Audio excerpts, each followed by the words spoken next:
Welcome back, guys. So it's that time again. It's the Lions leaderboard where I rank the players, and also I'm going to alter my test selection from last time. So this is test selection Mk2. It's my favourite time. It's very interesting. I'm just trying to go through my thinking here, and of course it's just my opinion. Your opinions are equally as valid. Get them in the comments below, and do not freak out if I don't pick your favourite player. So let's get into it. As always with the slides, the first slide is after the last game, the second Sharks game, and then the next one is after the current game, the South Africa A game. What a physical semi-test match that was. So that's how it was for the loosehead props.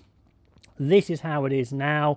Wyn Jones really helped gain some Lions scrummage supremacy, scored his try, really impressive. Shame he went off a little early injured, but again, he looked okay. So I think he leapfrogs Sutherland into the starting spot. Sutherland is on the bench. Those two are clearly ahead. I thought Mk2 was okay when he came on, but nothing to make me change my mind on the order there.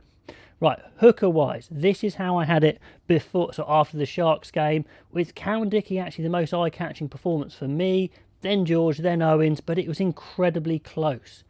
Now, I thought Owens had a solid game to start with. Cowan-Dickie came on, again added some energy, but I don't think there was anything there to change my mind on the order. But the good thing is, all three hookers are looking good, so that's a strong position for the Lions. So that's it afterwards.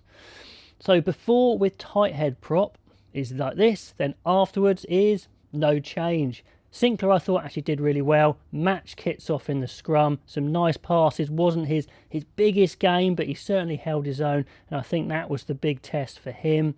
Fagerson unfortunately came on, made a few errors, so maybe not the best game for him. Hopefully he has another game on Saturday, so no change in the order there, with Furlong ahead, then Sinclair, then Fagerson. Second rows I had starting like this, then it goes to this. Obviously Alun Wyn Jones reappears. Let's see what happens with him. Not sure how that's going to go. Hopefully he plays on Saturday and has a stormer, and what a selection headache that'll be. Itoje had a really good game, to be honest. Physically he wasn't smashing people, which, you know, is something to bear in mind, but he was a major pain in the arse, so disruptive, so annoying. Gave away a few penalties as well, but, you know, on the whole, looked very impressive. Definitely ahead of the pack, I believe. Henderson, ground hard. He was okay, did some good stuff, didn't impose himself physically, but he's doing his thing, he's grinding away. You know, wouldn't be a bad test starter at all.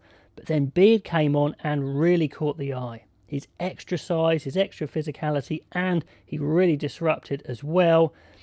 That was a big step up for him. Biggest game of his life, I think. Puts him right into the picture there. So Beard pushes up there into second place, actually, considering that was the hardest opposition the Lions have had. This is how the flankers were, in my opinion, after the Sharks game. This is how I see them now. Navidi dropping back a bit. Just didn't really make any impact after such a stellar first game. It's a little bit quiet this game. Not so impressive. Tom Curry, however, did really stand up. He was very impressive in kind of every area. Really strong physically, matched them physically. Good breaks in attack, full of energy. Top performance from him. That's the performance he needed. Byrne came off. I didn't really notice him a huge amount. Fairly quiet, fairly solid. So that's how I see it, really, with Curry pushing ahead, equal with Watson, and Navidi dropping back. Now, number 8. I'm still none the wiser on number 8. It was a better game for Faletau. Certainly we saw his speed out wide, which is great to see. Real threat running out wide. Mixed it in tight. It wasn't an amazing game. It wasn't a poor game. Simmons came on and grafted well. But I mean, Conan's got everything to play for on Saturday. But I am pushing Faletau slightly ahead because that was the hardest opposition we've had. Scrum half. Now, to start with, I had Murray equal with Price, mainly because he was the captain. Now he's probably not going to be the captain, especially after that poor performance, essentially. You know, he dropped right back, to be honest. Gareth Davis still needs to have a big game, which he hasn't yet, but Murray looks slow. Faf de Klerk just looked miles better than him. And on that performance as well, he drops back, and Price has been good all tour. So he's a clear best player, clear starter now, I believe. And the other half-back was interesting. Farrell did have one good game, but this game was not it. Again, he looked very slow, very lethargic. I'm not sure he was meant to play, but that's happened to lots of players. Errors, just didn't look at home at this level of rugby. So that's a shame. Bigger stays top. Hopefully he'll play on Saturday, and hopefully also we'll see Marcus Smith. Now Marcus Smith has barely played for England, but he's an unbelievable fly half. So after that really poor performance for Farrell, if Marcus Smith can step up and show he's a dynamic, potentially bench fly half, then stranger things have happened. He could come in to test reckoning. Into the centres, which again is super tight. Aki threw himself around, tried really hard, wasn't bad, but just didn't have the impact he had against the other teams. The South African defence dealt with his physicality, and after that Aki doesn't have a lot else, so he didn't move ahead there. Harris worked hard, for no particular joy, but he wasn't bad. Yes, he got exposed for Colby's try, but that is Cheslin Colby, I suppose. Daly came on. I know he's down as a centre, but he came on in the back three, and he looked really sharp. His skills, his kicking, they used him in midfield. His big error was to kick to Colby, but apart from that, actually, I thought he played really well.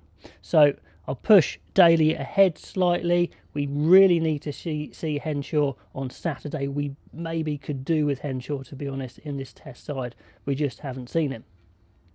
Wing-wise, this was interesting. Louis Rees-Zammit this was the biggest game of his career, and he didn't look out of place at all. It wasn't amazing, but it was kind of taking punches and giving punches. And he's a teenager, unbelievable. How good is this guy going to be? Maybe he wasn't the best player on the park today, but he's not out of place in this top-level game. So, impressive for him. Anthony Watson was looking great in this game, all round, really dangerous. That nasty ankle injury definitely slowed him down a bit, but he still did okay. So, good game for him. Shame he had that ankle injury. So, no real change there. All back threes, all wingers performing very well. And at fullbacks, it's strange. Williams went off early, so we couldn't see a lot of him. I hadn't been overly impressed with his attacking on this tour, although his high ball work is excellent. Hogg we just haven't seen, so they just both dropped down together, really.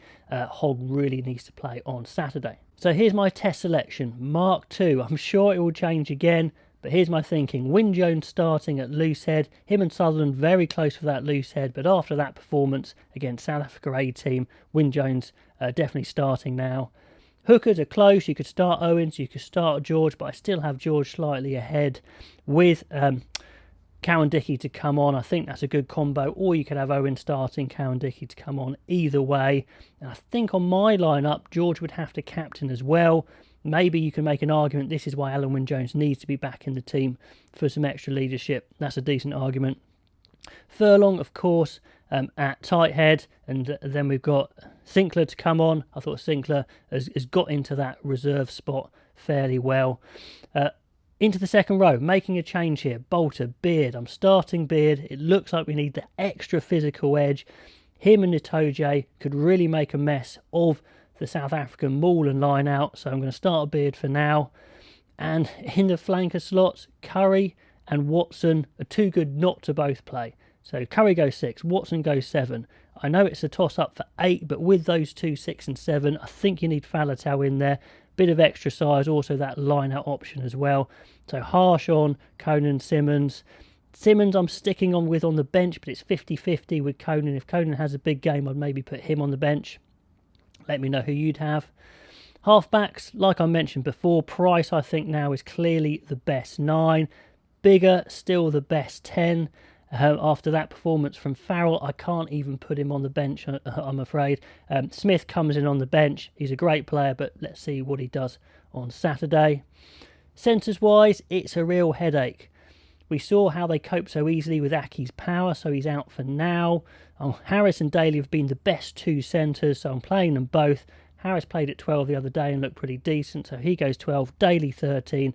I'm even putting Henshaw on the bench out of a bit of desperation because we need that centre cover and hopefully he can get fit. So that's how I'm going. And in the back three, big changes. Haven't seen Hogg at all for ages, so I can't select him now. Williams needed a big game, but he went off early. And the best back three, I mean, Van der Merwe, Adams and Watson. So Watson goes 15. Would love to have put Reece Samet on the bench, but I think you need the centre cover. And then the subs, as I've mentioned, Laws goes in just ahead of Byrne as the second row /6 cover. Just a slightly better line-out option from Laws. Now, on the bench at scrum half, I have to put Davis because Murray just isn't an impact sub anyway. But Davis still needs a big game Saturday. Then Smith, like I mentioned, then Henshaw. So all change. Let me know what you think. Again, do not panic if I haven't picked the players you'd have picked. Love to know what you guys would do, and I'll catch you next time.